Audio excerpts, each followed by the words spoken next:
একটা প্রশ্ন আপনাদের কাছে রাখব। গুন্ডা দমন বিল বিজেপি এনেছে, এই বিল নিয়ে আপনার কি মতামত? বামেরা বলছে এই বিল চালু হতে দেবে না পশ্চিমবঙ্গে।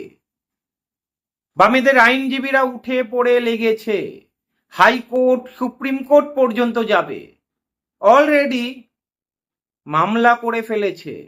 অথচ বিজেপি কি বলছে? এই বিল যে কোনো মূল্যে পাস করাবে, গুন্ডা দমন বিল এনে গুন্ডাদের দমন করবে।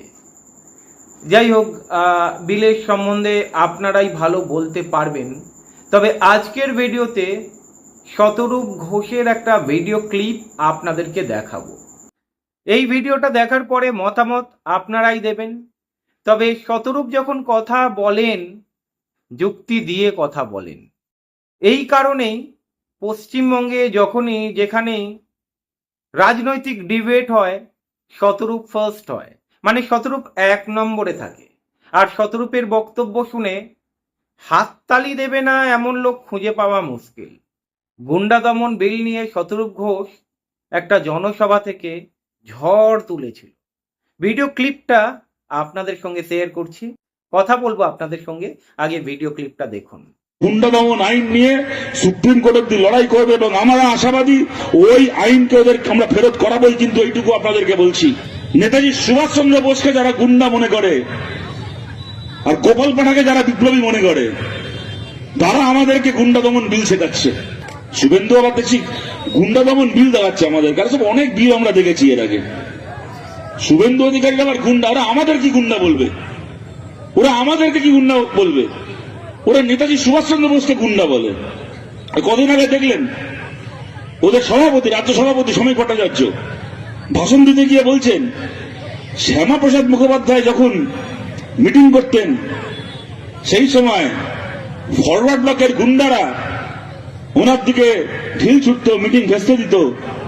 আর সেই গুন্ডাদের নেতার নাম এখন যদি বলি তাহলে বিতর্ক হয়ে যাবে। আমরা সবাই জানি ফরওয়ার্ড ব্লকের নেতাকে, কার হাতে ফরওয়ার্ড ব্লক তৈরি হয়েছিল, কে মেরে ওই ব্রিটিশের দালালি করা শ্যামাপ্রসাদের মিটিং শেষ করতো ওই সময়? নেতাজি সুভাষচন্দ্র বোস। ওরা গুন্ডা দমন বিল আনবে। নেতাজি সুভাষচন্দ্র বোসকে যারা গুন্ডা মনে করে আর গোপাল পাঠাকে যারা বিপ্লবী মনে করে, তারা আমাদেরকে গুন্ডা দমন বিল শেখাচ্ছে। গোপাল পাঠার পার্টি নেতাজি সুভাষ বোসের উত্তরাধিকারীদেরকে আজকে জেলে ভরার জন্য বিল আনছে। আর সেটাকে ব্যাখ্যা করতে গিয়ে বলছে ওই শেখ শাহজাহানের মতো আর শওকত মোল্লার মতো যারা ক্রিমিনাল আছে তাদেরকে জেলে ভরার জন্য আমরা এই আইন আনছি।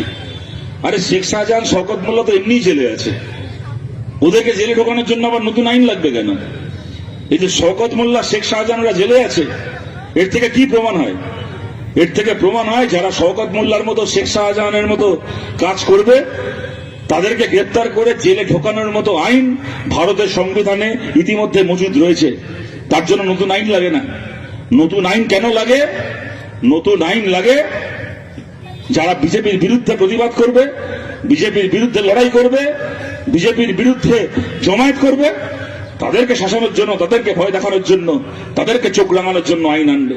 ওই আইন ওরা ঘোষণা করেছে আগামীকাল থেকে নাকি পশ্চিমবাংলায় বলবৎ হবে। আর আমরাও বলছি সামনের সপ্তাহতেই দরকার হলে ওই আইনকে বাতিল করানোর জন্য সুপ্রিম কোর্ট পর্যন্ত আমরা বামপন্থীরা, বিকাশ ভট্টাচার্য আমাদের পার্টির নেতা বলে দিয়েছেন, আমরা লড়াই করব। এই 2 মাসের মধ্যে শুভেন্দু অধিকারী 2 বার চড় খেয়েছে। এই মিডিয়াগুলো এখন বিক্রি হয়ে গেছে।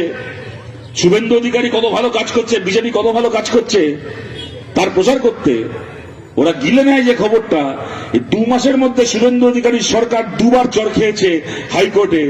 প্রথমবার চড় খেলো তা হাইকোর্ট অব্দি যেতে হয়নি, তার আগে ওরা নোটিশ জারি করলো সরকারি আধা সরকারি কর্মচারী যারা, তারা কোন রাজনৈতিক বিষয়ে ফেসবুকে সোশ্যাল মিডিয়ায় কিছু লিখতে পারবে না, কোথাও কোনো মতামত দিতে পারবে না।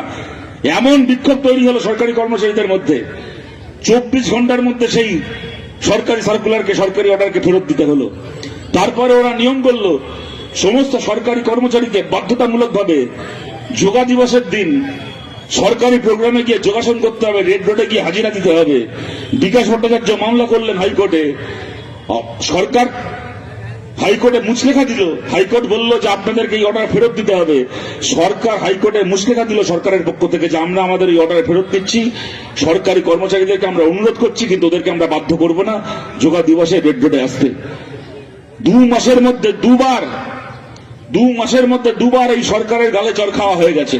এই গুন্ডা দমন আইন নিয়ে সুপ্রিম কোর্ট অব্দি লড়াই করবে এবং আমরা আশাবাদী ভারতের সংবিধানের কাছে আমরা ন্যায় বিচার পাবো। ওই আইনকে ওদের আমরা ফেরত করাবোই, কিন্তু এইটুকু আপনাদেরকে বলছি, আইন থাক কি আইন ফেরত হোক, ওই আইন আমাদেরকে ভয় দেখাতে পারবে না। এই কারণেই যে কোনো ডিবেট শোতে শতরূপ হচ্ছে নাম্বার 1। শতরূপ যখন কথা বলে যুক্তি ছাড়া কথা বলে না। আর বামেদের মধ্যে, বাম ছেড়ে দিন, মানুষের মধ্যে শতরূপের জনপ্রিয়তা এখন কিন্তু দিন দিন বাড়ছে। এখন যদি দেখেন বাংলার রাজনীতিতে তৃণমূল গায়েব, তাই বাংলার মানুষের কাছে দুটো বিকল্প, এক নয় বাম নয় বিজেপি। আর বিজেপি সরকারে রয়েছে, আর প্রথম 2 মাসে যে ট্রেলার দেখিয়ে দিয়েছে বাংলার মানুষ নাজেহাল। আর শুধু শতরূপ নয়, দীপশিতা বলুন, সৃজন ভট্টাচার্য বলুন, সায়ন ব্যানার্জি বলুন, আরো অন্যান্যরা রয়েছেন, যখন কথা বলেন যুক্তি ছাড়া কথা বলেন না। এই কারণেই মানুষের মধ্যে জনপ্রিয়তা লাভ করছে এই বাম নেতারা। দেখবেন আপনারা, বামেরা যেখানেই মিটিং করে, মিছিল করে, উপচে পড়া ভিড়। তার কারণ কি জানেন তো? এই যুব নেতারা। শতরূপের কথাগুলো শুনলেন, আরো অনেক কথা বলেছেন। এবারে আপনারা বলুন তো, একটা কথা খুঁজে পেয়েছেন যেখানে অর্থহীন, কিন্তু অন্য দলের এমপি এমএলএ নেতাদের কথা শুনবেন, ধর্ম ছাড়া আর কোনো কথা নেই। অন্য দলের লিডারদের মধ্যে মানুষের জন্য কোনো কথা নেই। আগামী দিনের প্রকল্প কি হবে, আগামী দিনের কি পরিকল্পনা রয়েছে, শিক্ষা খাতে কিভাবে উন্নতি ঘটাবে, স্বাস্থ্যে কিভাবে উন্নতি ঘটাবে, শিল্পে কিভাবে উন্নতি ঘটাবে, কৃষিতে কিভাবে উন্নতি ঘটাবে, আমরা কিন্তু শুনি না। ওই নেতাদের কাছ থেকে আমরা গরিব, খেটে খাওয়া মেহনতি মানুষের কথা শুনি না। আর এই ভিডিওটা দেখে অনেকে সমালোচনা করবেন, গালাগালি দেবেন, তারাও কিন্তু ওই শ্রমজীবী মানুষের মধ্যে পড়েন, কিন্তু তারা বোঝে না তাদের জন্য কারা লড়ছে। শতরূপের বক্তব্য আপনাদের কেমন লাগলো কমেন্ট করে জানাবেন। ভালো থাকবেন।